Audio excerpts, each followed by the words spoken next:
رب سے جڑنے کا سفر قسط نمبر 6۔ شادی کے دن قریب آ رہے تھے۔ فاطمہ کی ٹینشن میں اضافہ ہوتا جا رہا تھا۔ کیا اس بار بھی مجھے وہاں نہیں جانے دیں گے؟ یہ ڈر، یہ خوف اسے پریشان کر رہا تھا۔ اس نے تو اپنے بھائی کی شادی کے اتنے خواب دیکھے تھے، زندگی ایسے موڑ بدلے گی اس نے کبھی نہیں سوچا تھا۔ وہ ابھی وضو کر کے ہی نکلی تھی، انہی سوچوں میں گم اپنے دوپٹے کو سر پر لپیٹ رہی تھی کہ اس کی نظر شیشے میں پڑی۔ اس کا رنگ پہلے کی نسبت پیلا ہوتا جا رہا تھا، وہ کمزور ہو گئی تھی۔ ایک لمحے کو اسے خود پر ترس آیا تھا، مگر اس نے سر جھٹک کر آگے بڑھ کر اپنا قرآن اٹھا لیا۔ آج انشاءاللہ میں ماما سے فائنل بات کروں گی، یہ سوچتے ہوئے اس نے اپنا سبق نکالا تاکہ آج کی تلاوت کر سکے۔ وہ اعوذ باللہ پڑھتے ہوئے بیڈ پر بیٹھ گئی اور قرآن کھول لیا۔ آج کی تلاوت سورہ طٰہٰ سے شروع ہونی تھی۔ شروع کرتی ہوں اللہ تعالیٰ کے نام سے جو بڑا مہربان نہایت رحم والا ہے۔ رحمان، بہت مہربان، آپ سے آپ کی رحمت مانگتی ہوں اللہ، اس نے دل میں کہا۔ ہم نے یہ قرآن تم پر اس لیے نہیں اتارا کہ تم مشقت میں پڑ جاؤ۔ مشقت؟ اس کی آنکھوں سے آنسو نکل آئے۔ اللہ، یہ قرآن تو دل کو راحت دیتا ہے، مگر اس پر عمل کرنے پر لوگ زندگی کو بہت مشکل بنا دیتے ہیں، مگر آپ نے تو اسے زندگی آسان کرنے کے لیے نازل کیا ہے۔ ہاں، میں جب مشقت میں پڑی، آپ کے قرآن نے مجھے حوصلہ دیا، اس مشقت سے نکالا۔ بے شک آپ کی بات حق ہے، یہ قرآن آسانیاں دینے کے لیے آیا ہے، بلکہ اس کی نصیحت کے لیے جو اللہ سے ڈرتا ہے۔ ریمائنڈر، اس نے فوراً حاشیے میں دیکھا۔ تذکرہ کہتے ہیں یاد دہانی کو، جس کو ریمائنڈر دیتا ہے۔ یہ قرآن جو خشیت رکھتا ہو، خشیت اس موٹیو خوف کو کہتے ہیں جو انسان کو عمل کو لیے ابھارتا ہے۔ وہ خوف جس کی عظمت کی وجہ سے دل میں آتا ہے، کیا قرآن میرے لیے ریمائنڈر ہے؟ کیا یہ مجھے عمل کرنے پر ابھارتا ہے؟ اس نے خود سے سوال کیا۔ ہاں الحمدللہ، یہ مجھے ریمائنڈرز دیتا ہے۔ اللہ جب مجھے ضرورت پڑتی ہے یہ مجھے موٹیویٹ کرتا ہے۔ الحمدللہ، اس کا دل سے تشکر سے بھر گیا۔ اس قرآن کا نازل کرنا اس کی طرف سے ہے جس نے زمین کو اور بلند آسمانوں کو پیدا کیا ہے۔ اس نے وہیں بیٹھے بیٹھے اپنے روم کی ونڈو سے باہر آسمان کی طرف نگاہ دوڑائی۔ اسے اللہ کی سب سے خوبصورت تخلیق آسمان لگتا تھا، کتنا پرفیکٹ تھا وہ۔ کوئی سوراخ، کوئی رخنہ، کوئی سہارے کے لیے پلر موجود نہیں تھا۔ آنکھوں کو بھاتا رنگ، رات کو خوبصورتی کی تصویر۔ اس کے بنانے والے نے یہ قرآن نازل کیا تھا۔ وہ محبت سے قرآن پر ہاتھ پھیرتے وہ مسکرائی تھی۔ انسان کیسے اللہ کا قرب حاصل کر سکتا ہے جب تک وہ اللہ کے پاس سے آنے والے کلام کے قریب نہیں ہوتا؟ جو رحمان ہے، عرش پر قائم ہے۔ یہ آیت ہمیشہ اسے حیران کر دیتی تھی۔ عرش اللہ کی سب سے بڑی تخلیق جو کائنات کی ہر تخلیق سے بلند ہے۔ اسے وہ حدیث یاد تھی جس میں بتایا گیا تھا کہ اللہ تعالیٰ کی اس وسیع کرسی کے مقابلے میں 7 پڑا ہوا آسمان اس طرح ہے جیسے بیابان زمین میں کوئی چھلا رنگ۔ پھر کرسی کے مقابلے میں اللہ تعالیٰ کے عرش کی ضخامت اس طرح ہے جیسے اس چھلے کے مقابلے میں بیابان کا وجود ہے، جس کی ملکیت آسمانوں اور زمین اور ان دونوں کے درمیان اور زمین کی خاک کے نیچے کی ہر ایک چیز پر ہے۔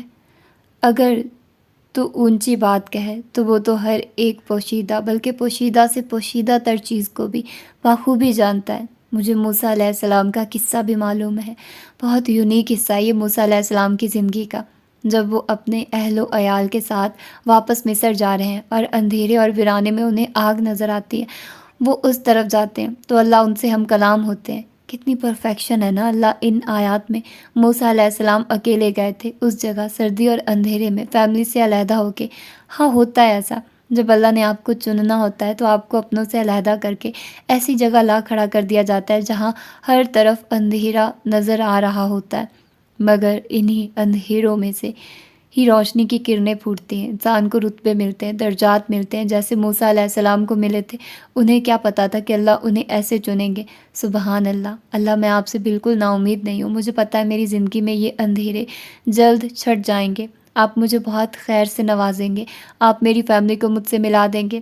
نم آنکھوں سے مسکراتے ہوئے اس نے اپنے رب سے سرگوشی کی، اور میں نے تجھے منتخب کر لیا، اب جو وحی کی جائے اسے کان لگا کر سن۔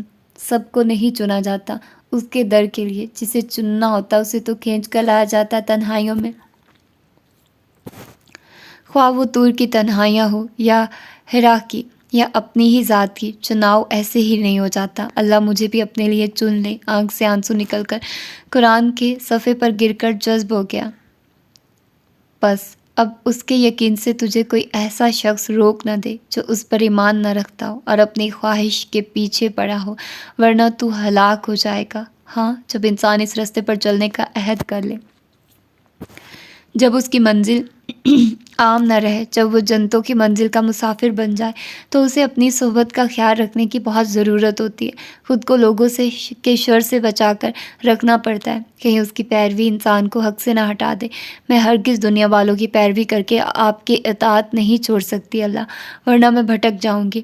اگلی آیات میں موسیٰ علیہ السلام کو فرعون کے پاس جا کر دعوت توحید کی ذمہ داری دی گئی، جس پر موسیٰ علیہ السلام نے اللہ سے بہت ہی پیاری دعا کی تھی۔ موسیٰ علیہ السلام نے کہا، اے میرے پروردگار، میرا سینہ میرے لیے کھول دے اور میرے کام کو مجھ پر آسان کر دے، اور میری زبان کی گرہ بھی کھول دے تاکہ وہ میری بات اچھی طرح سمجھ سکے، اور میرے گھر والوں میں سے مجھے مددگار دے، یعنی میرے بھائی ہارون علیہ السلام کو، تو اس سے میری کمر کس دے اور اسے میرا شریک کار کر دے، تاکہ ہم دونوں بکثرت تیری تسبیح بیان کریں اور ہم بکثرت تیری یاد کریں۔ بے شک تو ہمیں خوب دیکھنے بہلنے والا ہے۔ یہ آیات پڑھ کر اسے لگا گویا یہ اسی کے لیے اتاری گئی تھی، اسی کو سکھایا جا رہا ہے کہ کیا دعا مانگنی ہے، کتنا ضروری تھا اپنے لیے اپنے گھر سے دین کے ساتھ ہی مانگنا۔ اوہ میرے رب، واقعی ان کو سمجھانا مجھے بہت مشکل لگتا ہے، میرا دل تنگ ہوتا ہے۔ آپ میرا سینہ کھول دیں کہ میں آسانی سے انہیں سمجھا سکوں، میری زبان میں وہ تاثیر رکھ دے کہ وہ میری بات سمجھ جائیں، وہ حق جان جائیں، وہ میرے مددگار بن جائیں۔ اللہ تعالیٰ پلیز مجھے میری فیملی سے مددگار دے دے تاکہ ہم سب مل کر آپ کے اطاعت کر سکیں۔ جناب باری تعالیٰ نے فرمایا، موسیٰ تیرے تمام سوالات پورے کر دیے گئے، ہم نے تو تجھ پر ایک بار اور بھی بڑا احسان کیا ہے، جب کہ ہم نے تیری ماں کو وہ الہام کیا جو وحی کی۔ اگلی آیات پڑھ کر اس کا یقین گویا بڑھ چکا تھا کہ اللہ نے اس کی دعا سن لی ہوگی، ہر بار کی طرح اب کی بار بھی اس کی مدد کی جائے گی، مگر کیسے؟ یہ سوالیہ نشان ابھی باقی تھا۔ کیا میری بھی ماما؟ وہ بس سوچ کر ہی رہ گئی تھی۔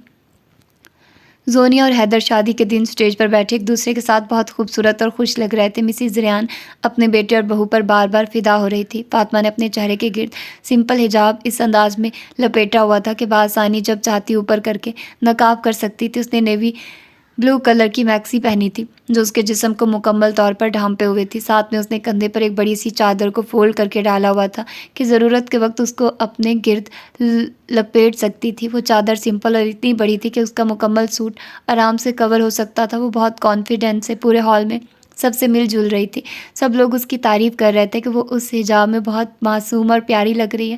وہ خوش تھی کہ وہ بھائی کی خوشی میں شریک تھی۔ اللہ نے اس کے لیے کیسے کیسے رستے آسان کر دیے تھے۔ مسز ریان نے خود اس کے پردے کی وجہ سے سارا سسٹم سیپریٹ کروایا تھا۔ مردوں کے آنے سے پہلے انفارم کرنے کا کہہ دیا گیا تھا۔ ویٹرز کے آنے کا ٹائم فکس تھا، اگر کسی چیز کی ضرورت ہوتی تو فیمیل ویٹرسز کا بھی انتظام کیا گیا تھا۔ اتنے عرصے کی مشقت کے بعد غرض اللہ نے ہر رستہ آسان کر دیا تھا۔ وہ جتنا شکر کرتی کم تھا۔ بیٹا ویٹرز آنے والے ہیں، آپ اپنا پردہ کر لینا۔ کھانے کا وقت ہونے والا تھا۔ ویٹرز نے آنے سے پہلے ریان صاحب کو انفارم کر دیا تھا۔ انہوں نے فاطمہ کو کال کر کے کہا تھا، فاطمہ آپ نے نقاب کیوں کر لیا؟ وہ جیسے واش روم سے خود کو کور کر کے نکلی تو حیدر کے سسرالیوں میں سے ایک آنٹی نے بہت حیرت سے فاطمہ کو اس حال میں دیکھتے ہوئے پوچھا، جی آنٹی الحمدللہ میں پردہ کرتی ہوں، اب ویٹرز کے آنے کا وقت ہو گیا تھا اس لیے نقاب کر لیا۔ تو بیٹا اتنے لوگوں میں انہوں نے آپ کو تھوڑی دیکھنا تھا۔ ہاں ہاں آنٹی جی وہ دیکھیے نا، دیکھیں اس سے کیا، اتنے لوگوں میں مجھے میرا رب دیکھتا ہے، فرق تو اس سے پڑتا ہے نا، اس نے مسکراتے ہوئے کہا تھا۔ جواباً وہ آنٹی خاموش ہو کر رہ گئی تھی۔ ہاں ٹھیک ہی تو کہا تھا اس نے، اس سے کیا فرق پڑتا ہے کہ کون کیسے دیکھ رہا ہے، بات تو یہ تھی کہ پردہ کرنے کا حکم میرے رب نے دیا ہے، میرے رب نے تو یہی دیکھنا ہے کہ میں نے اس کا حکم مانا یا نہیں، کیا صرف اپنی آسانی کی حد تک مانا کہ بس گھر سے باہر پردہ کرنا کافی سمجھا، یا ہر حال میں وفا نبھا کر دکھائی۔ حیدر کے سسرال والوں کی طرف سے تھوڑا بے رخی کا سامنا تو ہوا تھا، مگر مسز ریان نے بہت اچھے طریقے سے اسے ہینڈل کر لیا تھا۔ مشکل کچھ بھی نہیں ہوتا جب تک ہم کسی چیز کو خود مشکل نہ سمجھیں۔ وہ مسکراتی ہوئی خود کو کور کیے ہوئے کانفیڈنس سے اپنی جگہ پر جا کر بیٹھ گئی تھی۔ سب کی نظریں اس کا طواف کر رہی تھی، سرگوشیاں اس کے کانوں سے ٹکرا رہی تھی، مگر وہ پرسکون تھی، آزاد تھی، لوگوں کی غلامی سے بے نیاز تھی، اپنے رب سے گفتگو میں مگن، اپنی فیملی کو دعائیں دے رہی تھی۔ یہ صرف اور صرف اللہ کی محبت تھی جس نے اسے اتنا مضبوط کر دیا تھا۔ وہ چھوٹی چھوٹی بات پر رونے والی معصوم لڑکی آج ہر بڑی بات کو مسکرا کر اگنور کر رہی تھی۔ وہ اس دن پر اللہ کا بار بار شکر ادا کرتی تھی جب اس نے مسز ریان کو اپنے پردے پر راضی کر لیا تھا۔ وہ موسیٰ علیہ السلام والی دعا ربی شرح لی صدری مانگتی ہوئی مسز ریان کے پاس گئی تھی۔ مسز ریان اس وقت اپنے کمرے میں ریسٹ کر رہی تھی۔ ماما مجھے آپ سے کچھ بات کرنا تھی، الیکس سے اور حال احوال پوچھنے کے بعد اس نے مسز ریان کی ٹانگیں دباتے ہوئے کہا۔ کہو۔ مسز ریان کا لہجہ پہلے سے کافی نرم تھا۔ اس نے بہت ہمت اکٹھی کی۔ ہاں، وہ کسی فرعون سے تو بات نہیں کرنے آئی تھی، موسیٰ علیہ السلام کی طرح وہ اس کی اپنی ماں تھی، مسلمان تھی۔ دوبارہ دعا مانگ کر اس نے وہ کہہ ڈالا جو وہ کہنا چاہتی تھی۔ اتنا تو مجھے پتہ چل گیا ہے کہ تم نے باز نہیں آنا، بچپن میں بھی ایسے ہی ضد کر کے اڑ جایا کرتی تھی، اس لیے میں نے اور تمہارے بابا نے ڈیسائیڈ کیا ہے کہ فاطمہ کی دھڑکن تیز ہو چکی تھی۔ کیا واقعی دعا قبول ہو گئی تھی کہ ہم فنکشن سیپریٹ رکھیں گے، فیمیل ویٹریسز کا ارینج کر لیں گے؟ سو پلاننگ چل رہی ہے ابھی، مسز ریان نے بہت دھیمے سے لہجے میں کہا تھا۔ شروع ہو گئی ہے پین، اتنا زور مت لگاؤ مجھے، انہوں نے فاطمہ کو پیار سے جھڑکتے ہوئے کہا تھا، جو فرتے جذبات میں ان کی بات سنتے سنتے زور سے دبانے لگی تھی۔ اوہ ماما، آئی لو یو سو مچ۔ وہ آنکھوں میں نمی لیے تیزی سے آگے بڑھ کر ماں سے لپٹ گئی تھی۔ مسز ریان نے اسے گلے سے لگاتے ہوئے اس کی کمر پر ہاتھ پھیرا تھا۔ ان کی نگاہوں کے سامنے خواب میں دیکھے فاطمہ کے روشن ہاتھ گھوم رہے تھے۔ انہوں نے پیار سے فاطمہ کے گرد اپنے بازوؤں کی گرفت مضبوط کر لی۔ میں واپس نہیں جا رہی اماں، سمجھتے کیا ہیں وہ لوگ، وہ جو بھی کہتے رہیں گے میں برداشت کرتی رہوں گی، نائلہ نے روتے ہوئے اپنی ماں کے دامن میں سر چھپاتے ہوئے کہا۔ ہاں، کوئی ضرورت نہیں ابھی جانے کی، خود منانے آئے گا عزیر۔ تم لوگوں کے والد زندہ ہوتے تو کسی کی جرت نہ ہوتی کچھ کہنے کی، انہوں نے پیار سے اپنی بیٹی کے سر پر ہاتھ پھیرتے ہوئے کہا۔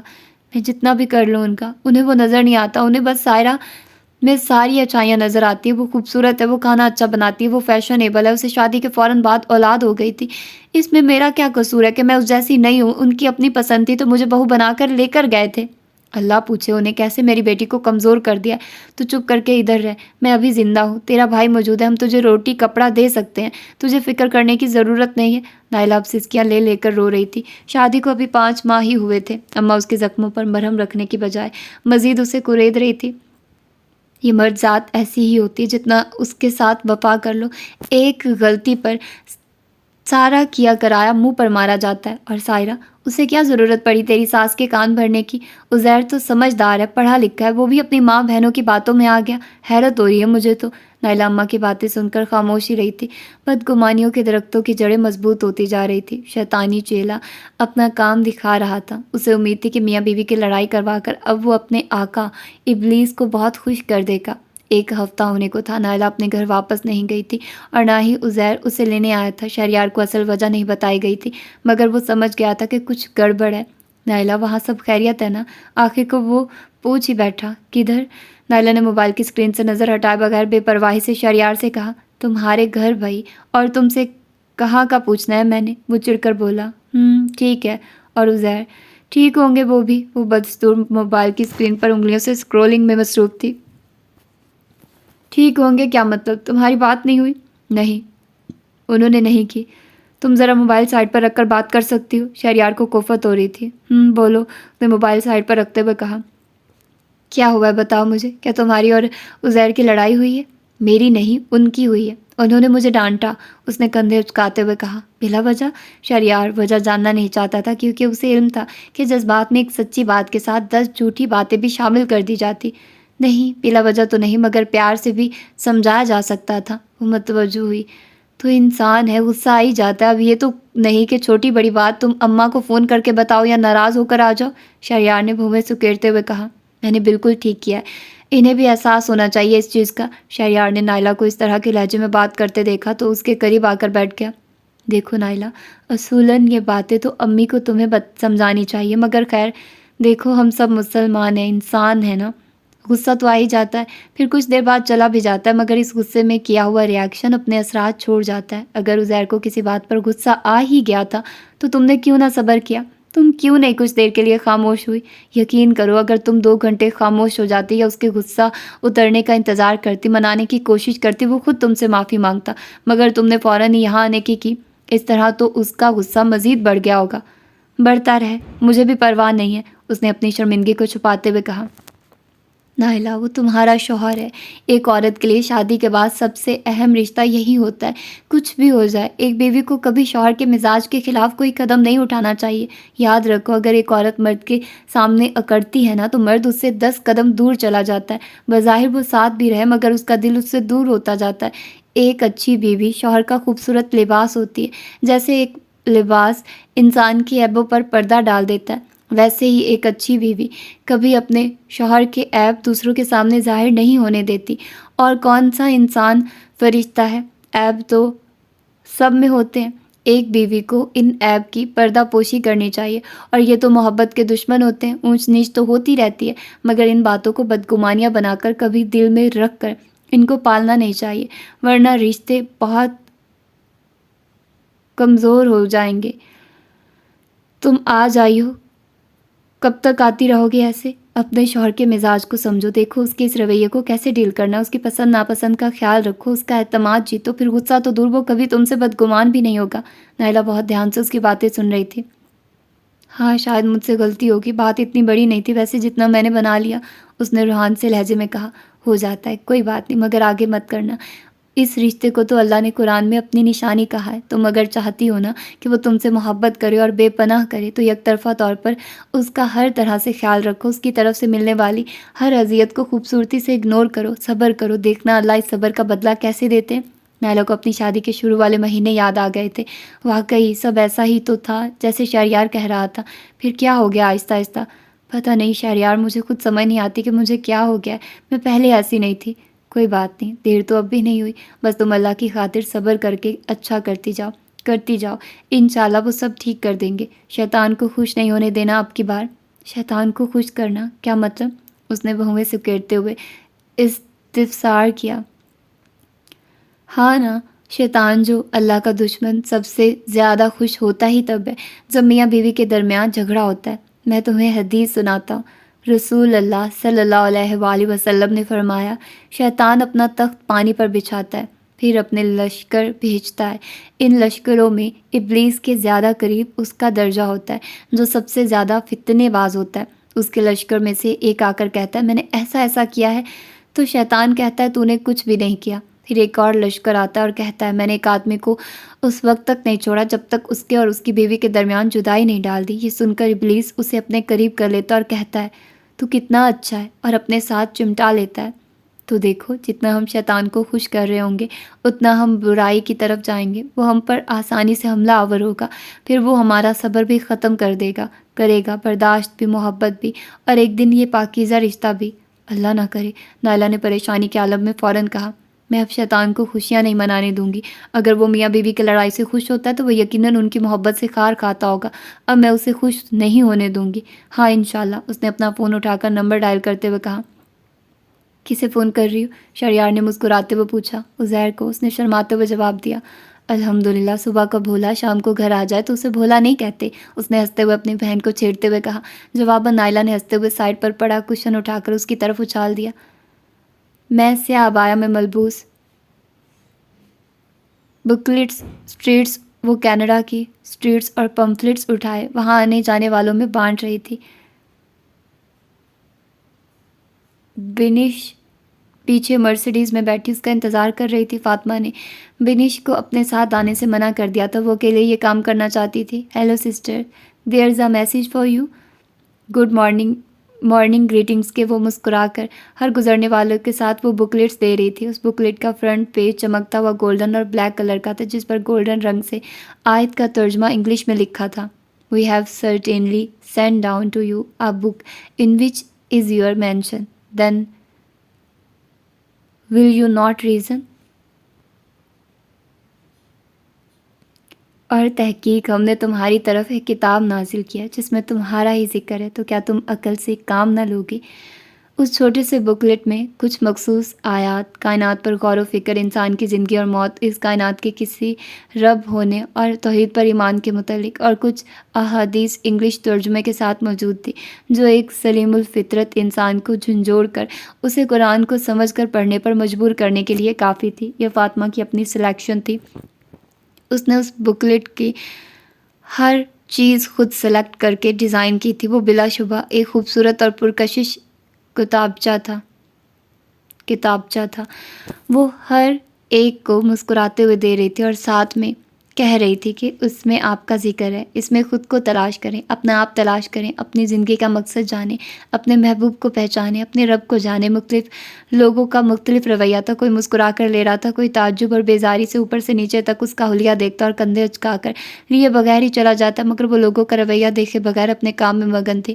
اس نے اب اپنا مشن بنا لیا تھا کہ جتنی بھی زندگی ہے وہ اسے اپنے رب کی راہ میں وقف کرے گی، لوگوں کو رب سے جوڑے گی۔ اللہ کی نازل کردہ ایک آیت اس کی موٹیویشن بن چکی تھی۔ اللہ نے فرمایا تھا، تم بہترین امت ہو جو لوگوں کے لیے پیدا کی گئی ہے، کہ تم نیک باتوں کا حکم کرتے ہو اور بری باتوں سے روکتے ہو اور اللہ تعالیٰ پر ایمان رکھتے ہو۔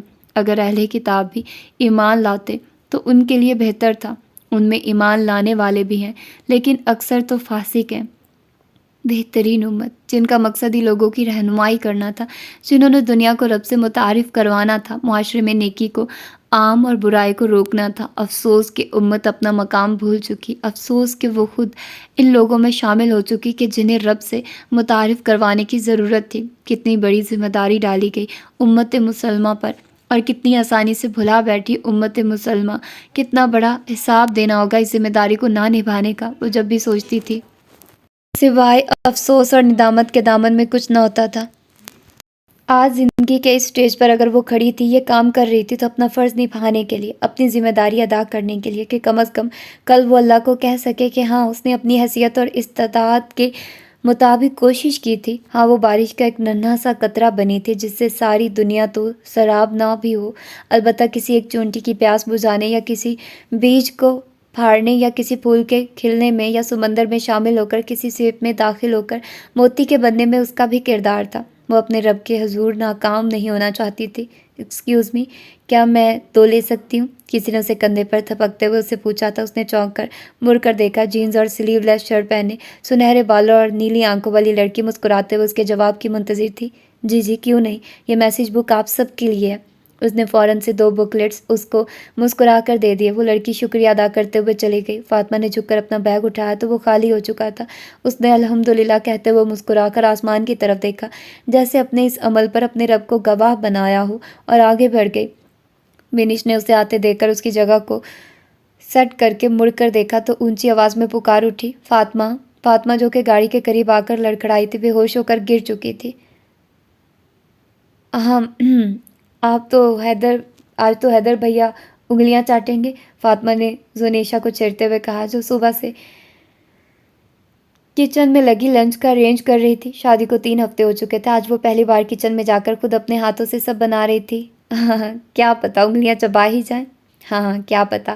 ویسے بھی ان کی نگاہیں باہر طرف زنیشا میڈم کو ہی ڈھونڈتی رہتی ہیں۔ مجھے تو لگتا ہے آج کے بعد کھانا بھی زنیشا کے سوا کسی اور کے ہاتھ کا پسند نہیں آنے والا جناب کو۔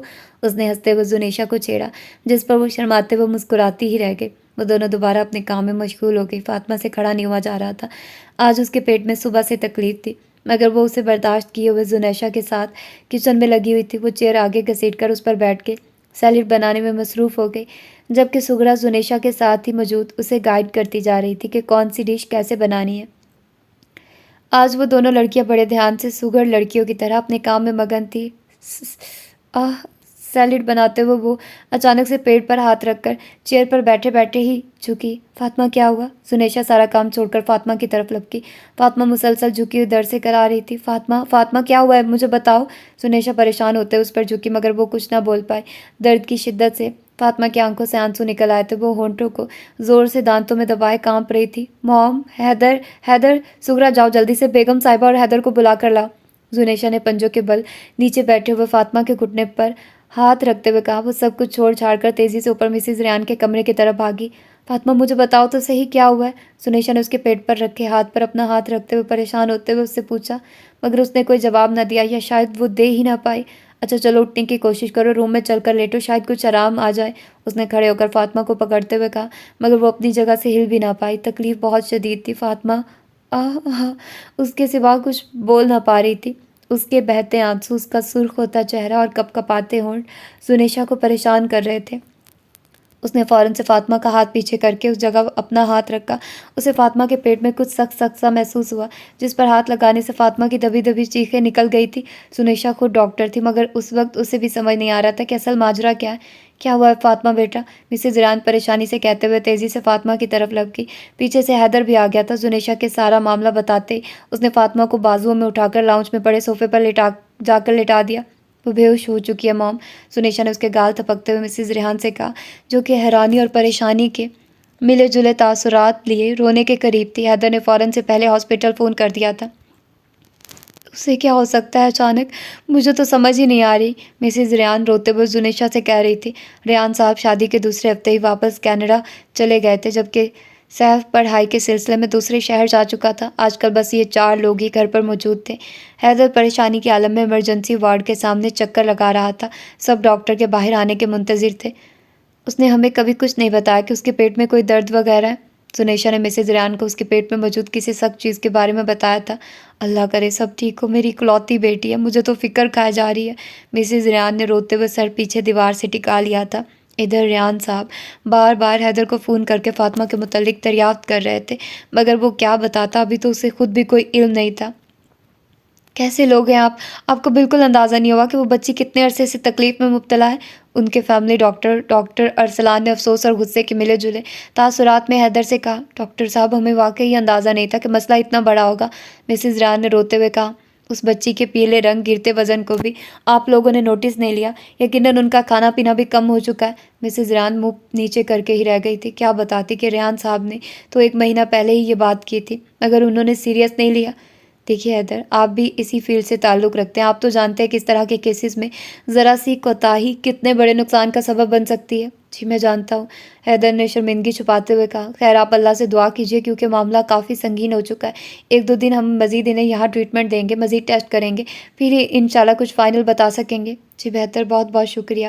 حیدر ڈاکٹر ارسلان سے ہاتھ ملاتا ہوا مسز ریان اور زنیشا کے ساتھ باہر نکل آیا۔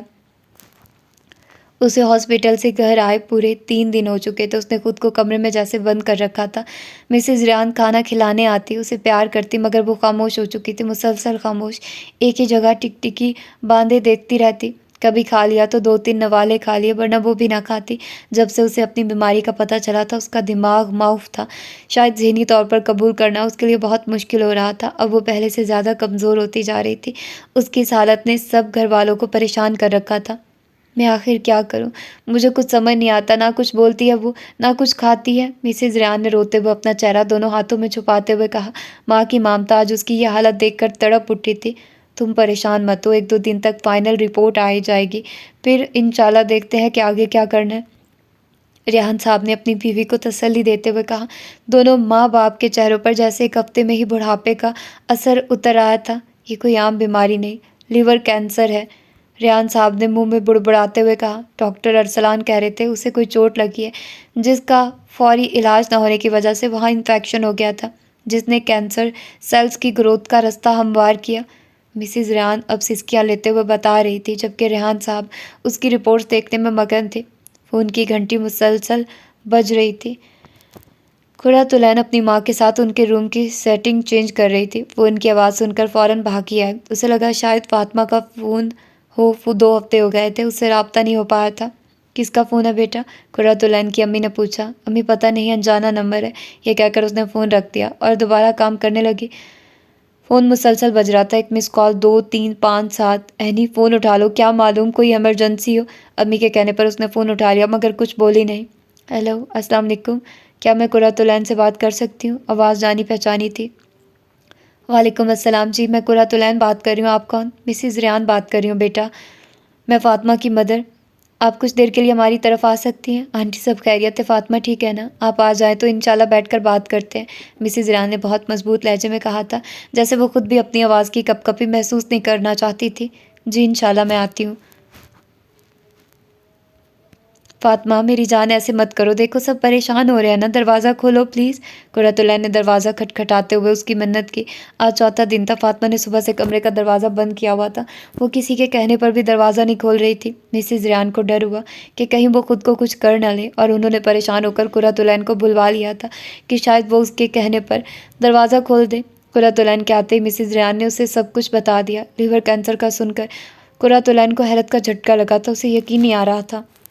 آنٹی ایسے کیسے ہو سکتا؟ ابھی کچھ عرصہ پہلے تو حیدر بھائی کی مٹھائی کھلانے میرے گھر آئی تھی، وہ تو ہنستی کھیلتی تھی۔ اس دن کا منظر یاد کرتے ہی قرۃ العین کی آنکھوں میں آنسو آ گئے تھے۔ بس بیٹا، حیران تو ہم سب خود بھی رہ گئے ہیں، 1-2 دن تک فائنل رپورٹس آ جائیں گی تو کچھ پتہ چلے گا، انہوں نے افسردہ لہجے میں کہا۔ اللہ تعالیٰ انشاءاللہ سب بہتر کریں گے، آپ پریشان نہ ہوں۔ اگر آپ نے ہمت ہار لی تو فاطمہ کو کون ہمت دلائے گا؟ قرۃ العین نے اپنے آنسو چھپا کر مسز ریان کا ہاتھ پکڑتے ہوئے انہیں تسلی دی۔ وہ مسلسل فاطمہ کو بلاتے ہوئے اس کے روم کا دروازہ کھٹکھٹا رہی تھی۔ فاطمہ، کیا لوگوں نے یہ سمجھ لیا ہے کہ انہیں اتنا کہنے پر ہی چھوڑ دیا جائے گا کہ وہ ایمان لائے اور انہیں آزمایا نہ جائے گا؟ یہ تمہاری آزمائش ہے فاطمہ، کیا تم فیل ہو جاؤ گی؟ اس نے آخری کوشش کرتے ہوئے روتے ہوئے یہ آیت پڑھی۔ دروازہ اب بھی نہ کھلا۔ وہ آنسو صاف کرتے ہوئے مایوسی کے تاثرات لیے واپس پلٹی۔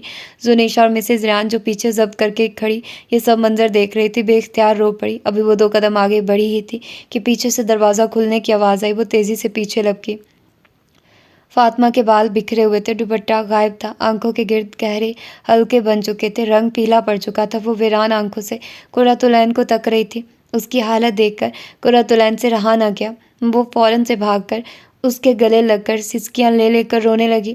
وہ جو کچھ عرصہ پہلے نکھری نکھری سی گلابی گڑیا لگتی تھی، جس کی نزاکت دیکھ کر وہ اسے پیار سے دیکھتی رہتی تھی، آج اس کی ایسی نادار حالت دیکھ کر قرۃ العین ہمت ہار بیٹھی۔ وہ جو خود کو مضبوط کرنے کی کوشش میں دوسروں کو ہمت دینے آئی تھی، اب خود بچوں کی طرح اسے لپٹ کر رو رہی تھی، جبکہ فاطمہ بغیر کسی تاثر کے، بغیر ہلے، بغیر بولے اس کے ساتھ لگے ایسے ہی کھڑی تھی۔ تو کیا یہ بھی میرے ایمان کی آزمائش ہے؟ فاطمہ نے بہت سنجیدگی سے اسے پوچھا۔ قرۃ العین کو لگا جیسے اسے یہ سب اس وقت نہیں کہنا چاہیے تھا۔ تو یہ تھی آج کی ایپیسوڈ۔ او مائی گاڈ، اس کو کینسر، لیور کینسر۔ سچ میں کتنا مزے کا اچھا ناول ہے نا، مطلب ساری چیزیں اچھا یار، اس میں نا کچھ مسٹیکس ہوتی ہیں تو میں بولتے ہوئے وہاں پر اٹک جاتی ہوں، آئی ایم سو سوری۔ تو بتانے کا مقصد یہ ہوتا ہے کہ مجھے خود بھی پتہ ہوتا ہے چیزیں، تو میں آپ لوگوں کو ویسے بتا رہی ہوتی ہوں کہ کیا ایشوز ہیں۔ اور انگلش کے ورڈ کچھ ایسے ہوتے ہیں، وہ جملہ ہی غلط لکھا ہوتا ہے، جہاں پر انگلش ہوتی ہے وہ نیکسٹ لائن میں دے دیتے ہیں اور مجھے سمجھ نہیں آتی اس کو کہاں پر جوڑنا ہے۔ تو وہ انگلش جب بھی آتی ہے تو وہ اس کو غلط وے سے لکھا جاتا ہے، مطلب اس کی وہ ڈائریکشن چینج نہیں کی۔ یار یہ کچھ ایڈیٹرز ہوتے ہیں ایسے جو اچھے سے اتنا نہیں کرتے، دھیان رکھتے۔ نمر احمد کے بہت اچھی ایڈیٹنگ ہوئی ہوتی ہے، مطلب ان کے بہت اچھے جو بکس پبلش ہوتی ہیں نا ان کی بہت زبردست ہوتی ہے، کیونکہ وہ یار میں بتا نہیں سکتی ان کی کتنی مزے کی لکھا ہوتا ہے، میں کہیں بھی نہیں اٹکتی۔ ہاں وہ ہے کہ فلو میں غلط خود بول جاؤں تو وہ الگ بات ہے، لیکن ان میں بہت مائنر مسٹیکس ہوتی ہیں، نہ ہونے کے برابر ہوتی ہیں۔